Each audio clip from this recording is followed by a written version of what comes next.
नमस्कार, स्वागत है आप सबका हमारे खास कार्यक्रम में। मैं हूं कवीन सचान। मोदी सरकार के 4 साल पूरे हो रहे हैं और इस मौके पर हमारे साथ हैं केंद्रीय मंत्री उमा भारती जी, जिनके पास है स्वच्छता और पेयजल विभाग, जो कि बहुत ही महत्वपूर्ण है सरकार के नजरिए और देश के विकास के लिहाज से भी। बहुत बहुत स्वागत है दीदी आपका। जिस तरीके से 4 साल में और एजेंडा इस वक्त मैं कहूँ, स्वच्छता को लेकर सरकार ने नए तरीके के कीर्तिमान गढ़े और नए दिशा की तरफ कदम बढ़ाए। कहाँ पर इस वक्त दिखता है आपके विभाग का वो लक्ष्य जिसको लेकर आप आगे बढ़े थे?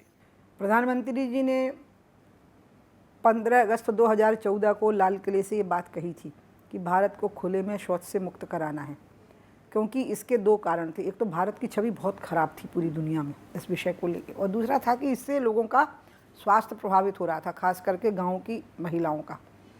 लोगों को यकीन नहीं हुआ कि ये काम 2 अक्टूबर 2019 तक हो जाएगा, लेकिन पूरे आज़ादी से लेके 2014 तक जो प्रयास चले वो लगभग, मैं आंकड़े लिखे हुए भी हूँ, 39% थे, और आज मैं कह सकती हूँ कि हम 84% पे पहुँच गए हैं। 2-3 राज्य हैं जो इसमें पीछे छूट गए हैं। सबसे ज़्यादा पीछे उड़ीसा छूटा है, बिहार और यूपी, लेकिन मुझे सब ने कमिट कर दिया है कि हम 2 अक्टूबर 2018 में ही लक्ष्य पूरे कर देंगे। मैं कह सकती हूँ कि प्रधानमंत्री का ODF करने का भारत का दुनिया का एक ऐसा अभियान है जो इतने कम समय में लगभग 7 करोड़ टॉयलेट का निर्माण हुआ है। और कहीं कमी छूट गई होगी, एक आध जगह कोई गलत तस्वीर पेश कर दिया होगा, लेकिन 99+9% हम सक्सेस पे आ जाएंगे 2 अक्टूबर 2018 को। ODF को लेकर दीदी, क्या इससे पहले हमने उस तरफ ध्यान नहीं दिया? सरकारों ने जनता की ओर से अवेयरनेस, या फिर हमने कभी सोचा ही नहीं कि ये हमारी ज़िंदगी या सामाजिक सुधार या स्वास्थ्य के लिहाज से भी अहम हो सकता है? और आपकी सरकार का फोकस आते ही इस पर क्यों इतना ज़्यादा रहा? उसका कारण था कि हम इसके आदी थे कि हम खुले में जाएं। गाँव के लोग तो खास करके आदी थे, और इसमें बहुत अंधविश्वास भी जुड़े थे कि घर में टॉयलेट क्यों होना।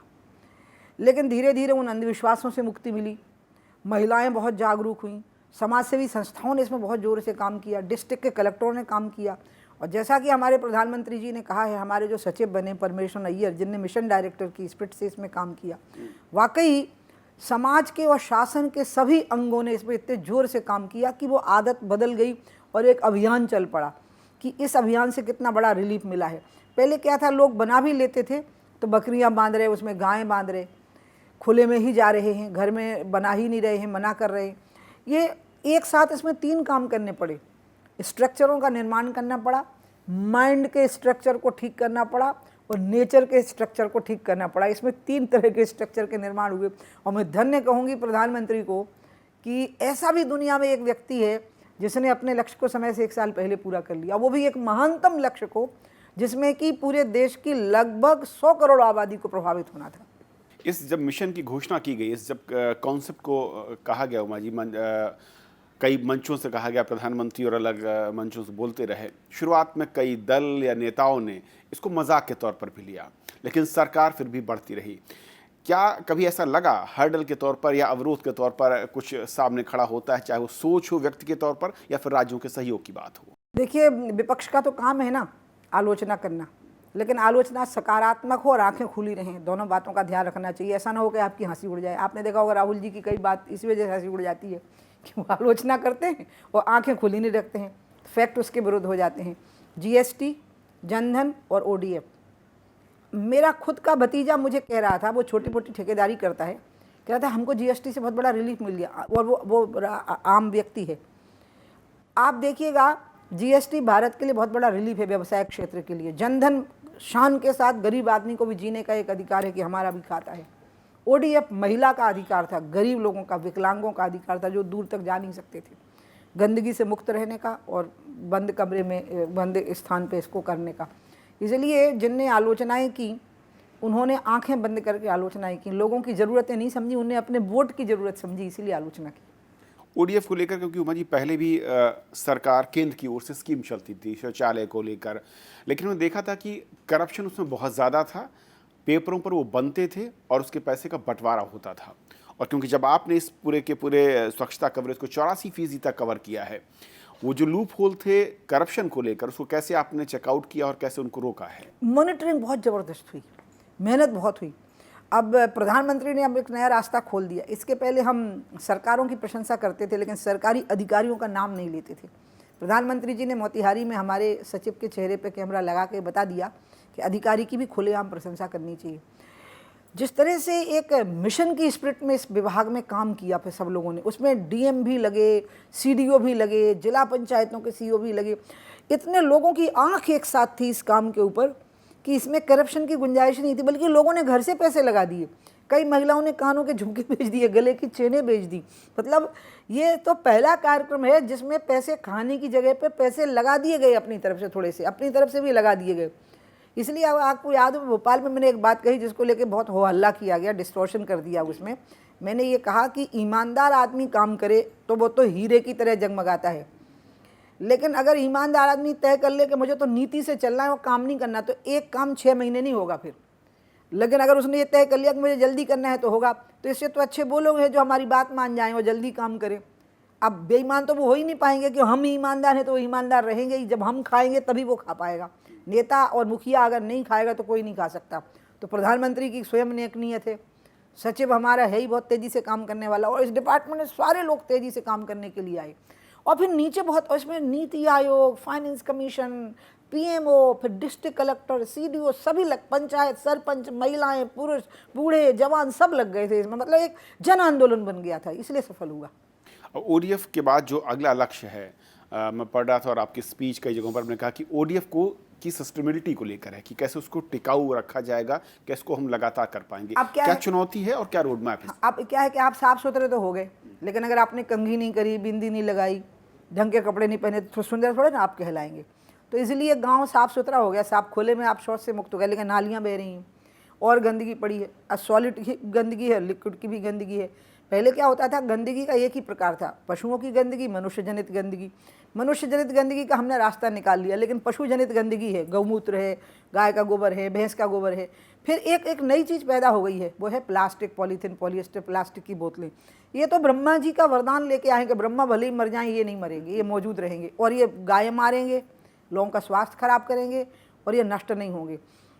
अब इनको करना है। ODF plus is the bigger challenge actually than ODF, और इसके लिए हमने पूरी तैयारी कर ली है। मैं जब आई तो मैंने अपने सचिव को आते ही ये कहा, क्योंकि ODF का क्रेडिट मैं बिल्कुल नहीं लूँगी। नंबर 1 पे प्रधानमंत्री जी को, नंबर 2 पे देश के सभी सरकारों को, सभी अधिकारियों को, जनसेवी संस्थाओं को, लोगों को, और हमारे सचिव को। मैं तो जब आई तो बिल्कुल आखिरी स्टेज थी, मतलब क्लोजिंग सेरेमनी थी। लोग तो खुद क्रेडिट लेते हैं, आपके लिए नहीं, मैंने बिल्कुल नहीं लूँगी। लेकिन मैं ODF प्लस के लिए अब लग गई हूँ कि गाँव को, स्वच्छ गाँव को सुंदर गाँव में कैसे बदलना, वहाँ गंदगी रहने नहीं, तो सॉलिड वेस्ट का मैनेजमेंट कैसे करना और लिक्विड वेस्ट का मैनेजमेंट कैसे करना। अब इस पर हमारी तैयारी है, हमको प्रधानमंत्री जी का पूरा सहयोग है, फाइनेंस कमीशन ने हमारा प्रेजेंटेशन देख लिया है। अब हम नीति आयोग और सबके साथ मिलकर के तैयारी कर रहे हैं कि जो पंचायती राज के लिए जो पैसा जाता है, देखिए ODF प्लस में एक आइटम तय नहीं हो सकता, ODF में तो आइटम तय था। ये तो गाँव के इंडिविजुअल केस पर डिपेंड करेगा कि वो गाँव ODF प्लस के क्योंकि उसकी प्रॉब्लम क्या है, ODF प्लस में क्या प्रॉब्लम है उसकी, किसी का नाला है तो किसी और कोई चीज़ है।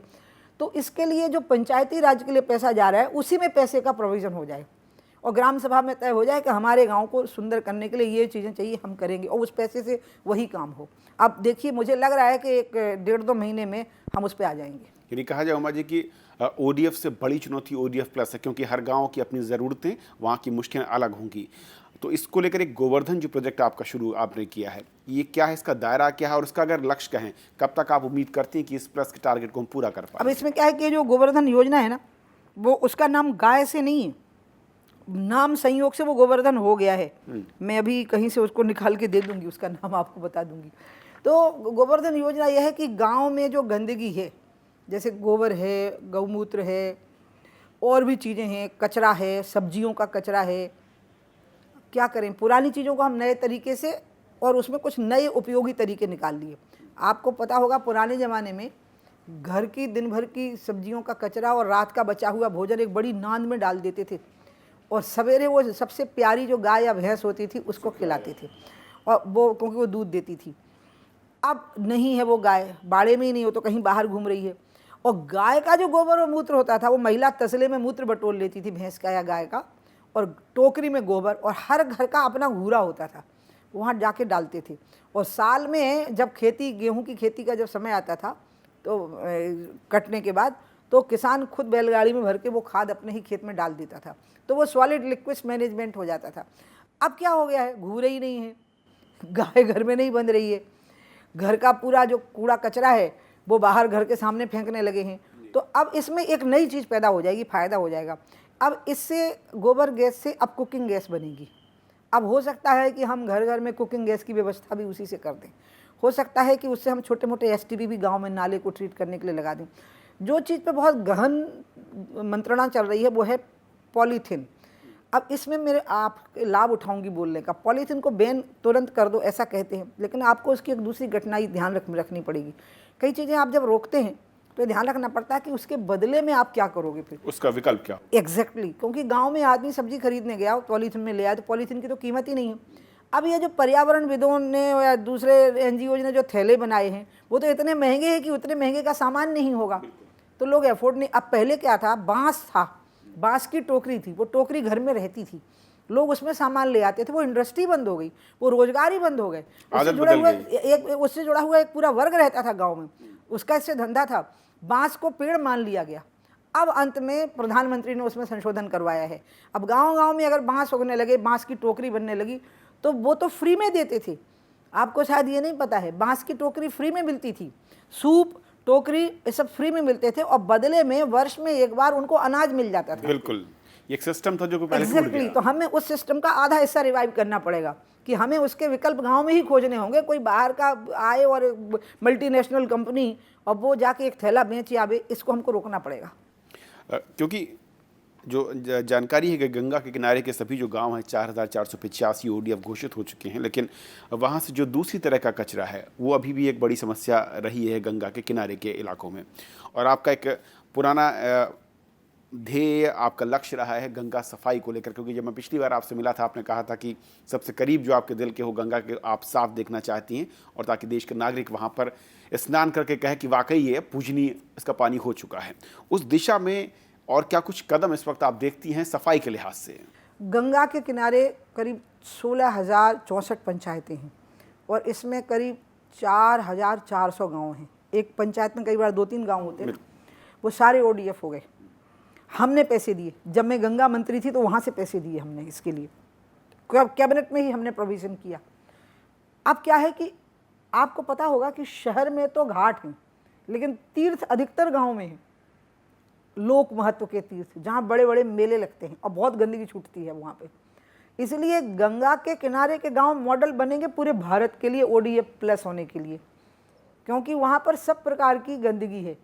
और वहाँ पर क्लस्टर ऑफ टॉयलेट्स, जो हम दूसरी तैयारी कर रहे हैं ODF में, कि कहीं कहीं जो हाँ पॉपुलेशन का घनत्व बहुत है और जगह ही नहीं है टॉयलेट के लिए, तो बीच गांव में ही जगह ढूंढ करके, घर में भी जगह नहीं है, कई बार ऐसा है, तो क्लस्टर ऑफ टॉयलेट्स बना देना, महिलाओं के अलग पुरुषों के अलग, ऐसे बना देना। फिर तो इसी प्रकार से गंगा के किनारे पे भी वो भी हमको साथ में करना है, सौंदर्यीकरण भी करना है, क्लस्टर ऑफ टॉयलेट्स भी बनाने हैं, वहाँ एक प्रकार का स्वच्छता अभियान का मॉडल तैयार होना है। और इसलिए जब मेरा मंत्रालय बदला तो लोगों को लगा कि मैंने अपनी प्रकृति के विपरीत इतनी शांति से इस बदलाव को स्वीकार कैसे कर लिया। तो उसका कारण ये था कि इसमें 2 चीज़ें प्लस थी, एक तो इसमें गंगा थी और दूसरे इसके जो सचिव महोदय हैं, मैं उनका बहुत आदर करती थी, तो इसलिए मुझे लगा कि मुझे उनके साथ काम करने का मौका मिलेगा और गंगा पे काम करने का मौका यहाँ भी मौजूद रहेगा। पेयजल को लेकर उमा जी एक बड़ी समस्या है, और कहा यह जा रहा है तमाम रिसर्च जो आ रही है कि धीरे धीरे जलस्तर घट रहा है, पानी की स्वच्छता या साफ पानी जो पीने लायक है वो कई इलाकों में, कई ज़िलों में, देहातों में इस वक्त मुश्किल के दौर पे है। उस दिशा में क्या आपको लगता है विभाग इस वक्त क्या कर रहा है और आगे का उसका आपका एजेंडा क्या है? भारत में सरकारी व्यवस्था के जरिए नल जल योजना जो गांव-गांव में है वो सिर्फ 17% है। विभिन्न प्रकार की व्यवस्थाओं से जो पानी के स्रोत हैं वो 50% है। बाकी सारी व्यवस्था गांव के लोग खुद कर रहे हैं पीने के पानी की। इसलिए गांव में, क्योंकि मेरा ग्रामीण पेयजल विभाग है, अगर हम पैसा लगा करके ही नल जल योजना मात्र से ही अगर हम पीने के पानी की व्यवस्था करेंगे तो हमें लाखों लाख करोड़ लगेंगे। इसलिए मैंने एक और नई चीज़ की शुरुआत की, मतलब मेरे आने के बाद की है। पहला है ODF प्लस। मैंने अपने सचिव महोदय को कहा कि अरे परमेश्वर, ODF तो हो गया, अब ODF प्लस पे आ जाओ ना, सुंदर बनाओ, निर्मल को सुंदर भी बनाओ, ठीक है। उसमें और पंचायती राज से पैसा लेते हैं अपन इसके लिए। इसी प्रकार से दूसरी बात थी कि कितने गाँव में सरकारी व्यवस्था के जरिए आप पैसा भेजोगे पीने के पानी के लिए, नहीं भेज पाओगे, हज़ारों साल लगेंगे। स्वजल योजना चलाओ, कम्युनिटी बेस्ड पानी। पहले कम्युनिटी पानी बचाएगी, फिर वो कम्युनिटी उस पानी को अपने घर तक ले जाएगी। इसमें बिहार ने बहुत अच्छा प्रयोग किया है, गांव तक पानी पहुंचाया है। अब पंचायत ले जाए, लोग ले जाएं। अभी योगी जी ने एक प्रोजेक्ट तैयार कर लिया है इसके लिए, जिसमें कि बुंदेलखंड में शायद पहला पायलट प्रोजेक्ट होगा। मेरी कल ही योगी जी से बात हो रही थी। तो बुंदेलखंड में आपको पता है पानी का बहुत बड़ा क्राइसिस रहता है, मराठवाड़ा में, बुंदेलखंड में, और उत्तर प्रदेश के अन्य इलाके भी हैं जिसकी तरफ योगी जी ने कल मुझे ध्यान दिलाया। तो मैंने उनको कहा कि अगर पानी गांव तक पहुंचा है तो नल जल योजना सरकार कर ले। पानी को गांव तक पहुंचाने के लिए पास में वाटर बॉडी है तो वो हम उसमें आपका सहयोग करते हैं।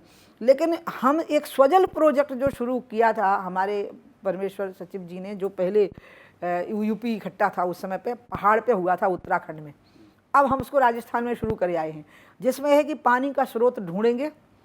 पानी का स्रोत मान लो गांव में है तो वहाँ से उस स्रोत को ठीक से खोद लेना और पानी वहाँ इकट्ठा कर लेना, फिर उस पानी को बिजली से निकालने का व्यवस्था कर देना, फिर उस पानी को ले जाने की व्यवस्था गाँव के लोग अपने पैसे से खुद कर लें। और इसमें इतने जोर से किया राजस्थान ने, जिस पे पानी का संकट है, और महिलाएं उसमें बहुत आगे आई। मैं आपको बताऊं, महिलाओं ने इतनी तेजी से लपका है इस कार्यक्रम को, जैसे ODF लपका था ना, लपकने से तो कैच कर लिया, पकड़ लिया कि नहीं हम करेंगे। स्वजल भी बहुत तेजी से आग पकड़ने वाला है। जाहिर है क्योंकि ग्रामीण क्षेत्रों में महिला ही कुओं से या दूसरे पोखरों से उनके पास। अब ODF प्लस एक चैलेंज हो गया है, स्वच्छ गाँव को सुंदर गाँव बनाइए, और पानी अगर आसपास कहीं मौजूद है तो घर तक पीने के लिए ले आइए, उसमें थोड़ा हमसे लीजिए, थोड़ा खुद लगाइए।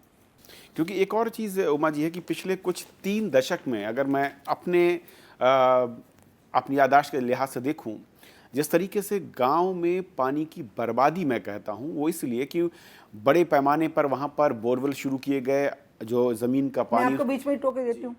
मैंने अभी एक शपथ कराई इलाहाबाद में कि आप हैंडपम्प का पानी इधर उधर नहीं फेंकेंगे। तो मैं शपथ तो पढ़ दी, मैंने पहले ध्यान से देखा नहीं था, मैंने पढ़ लिया, फिर मैंने धर दिया वो कागज़ और मैंने लोगों को डांटा जिनको शपथ कराई, पूरी पब्लिक को। मैंने कहा तुम शर्म करो, मुझे तुम्हें बताना पड़ रहा है कि हैंडपम्प के आसपास पानी खराब नहीं करना, तो कल के दिन मुझे शपथ दिलानी पड़ेगी कि खाने में नमक डालना, चाय में चीनी डालना, और कपड़े पहनना, नहाने के बाद और तिलक लगाना और जनेऊ लगाना और स्नान करना और स्कूल जाना, ये भी बताना पड़ेगा। अपनी जिम्मेवारी नहीं समझोगे। इस प्रधानमंत्री का एक बहुत बड़ा योगदान है इस देश को, और ये इसी प्रधानमंत्री का है, नरेंद्र मोदी जी का, ये दूसरे का नहीं। वो है कि उन्होंने एक स्वायत्त शासी समाज की रचना की है। आप इसका अध्ययन करिएगा कभी गौर से, जो भी मेरा इंटरव्यू सुने मैं उनको भी कहूँगी। उन्होंने एक ऐसे समाज की रचना की है जो सरकार पर आश्रित समाज नहीं है, जो स्वयं की शक्ति पर खड़ा हुआ है, चाहे वो जनधन योजना हो, चाहे वो ODF हो। आप इस पर कभी गौर करिएगा, इस बात पे, स्वयं की शक्ति पर समाज को खड़ा होना। पीने के पानी के मामले में भी मैं ये प्रयोग करना चाहती हूँ कि स्वयं की शक्ति पर ही समाज खड़ा हो, सरकार थोड़ा सप्लीमेंट्री रोल करे उसमें। एक बड़ी मुश्किल काम है क्योंकि भारतीय समाज की नहीं, मोदी से हो जाएगा, ये मोदी से ही होना था, ये उस व्यक्ति से होना था जो प्रचंड आत्मबल का धनी हो, ध्यान रखिएगा, और जो वोट के दबाव में ना आता हो। GST के समय पर प्रधानमंत्री को कितनी आलोचना झेलनी पड़ी, आपने देखा होगा। आज सबको लग रहा है कि GST बहुत बड़ा रिलीफ है। इसलिए जो दूसरे की हंसी उड़ा देता हो, कोई से हमारी हंसी उड़ाई, हमने उसकी हंसी उड़ा दी, प्रचंड आत्मविश्वास का धनी। किसी भी योजना की सफलता में आपको विश्वास होना चाहिए कि आप सफल होंगे, तो आप सफल होते हैं। डामाडोल नहीं होना चाहिए। हमारे प्रधानमंत्री का जो मन है ना, वो वज्र का बना हुआ है। उमा जी, आने वाले महीनों में, क्योंकि 1 साल का जो कार्यकाल और इस सरकार का फिलहाल है, उस लिहाज से क्या आपके बड़े इस वक्त लक्ष्य हैं इस विभाग को लेकर, और क्या ऐसा सपना है जिसको आप पूरा करने की दिशा में आगे बढ़ना चाहती हैं? मैं अभी तक, जब तक अभी मंत्री हूँ, तब तक मैं बहुत प्रसन्न हूँ, संतुष्ट हूँ, गौरवान्वित हूँ। इसके मैं पहले दूसरे मंत्रालय में थी, वहाँ मैं रिवर इंटरलिंकिंग योजना की परसेप्शन बनाई, योजनाएं बनाई। कुछ योजनाएं तो बिल्कुल कैबिनेट के दहलीज पे पहुंच गई। गंगा की पूरी कार्य योजना का श्रेय मुझे हमेशा नितिन जी ही देते हैं, इसलिए मुझे बोलना ही नहीं चाहिए, बल्कि वो तो ऐसा कर देते हैं कि लड़की को देखने लड़के वाले आते थे तो बाज़ार से मंगा के भी कह देते थे लड़की नहीं बनाया है सारा सामान। तो नितिन जी तो मेरी इतनी प्रशंसा करते रहते हैं। तो वहाँ भी मैं बहुत संतोषजनक स्थिति से आई। यहाँ आई तो ODF हो रहा था, हम उसको ODF प्लस में ले गए। यहाँ आई तो नल जल योजना के अंतर्गत गांव में मैंने कहा ये तो 1000 साल तक नहीं हो पाएगा, तो स्वजल का कॉन्सेप्ट सेक्रेटरी के पास मौजूद था, हमने उसको लागू किया। और अंत में जो हम जिस ओर जा रहे हैं गंगा ग्रामों की स्वच्छता, उसमें मैंने तय किया है, अभी प्रधानमंत्री जी से मैंने बात नहीं की है लेकिन मैं उनको इन्वाइट करने वाली हूँ, नितिन जी से परामर्श मेरा हो चुका है कि एक दिन हम स्वच्छता अभियान का गंगा में महाकार सेवा करेंगे, 50 लाख लोग एक साथ इकट्ठे हों और उसमें गंगोत्री से गंगा सागर तक एक ही दिन में, अक्टूबर थोड़ा ठंडा हो जाता है ना इसलिए, उस समय पर 50 लाख लोग इकट्ठे हो और तब तक गंगा के बहुत सारे काम के टेंडर हो चुके होंगे, टेंडर हो चुके के दिखने लग जाएंगे और कई कंप्लीट हो चुके होंगे।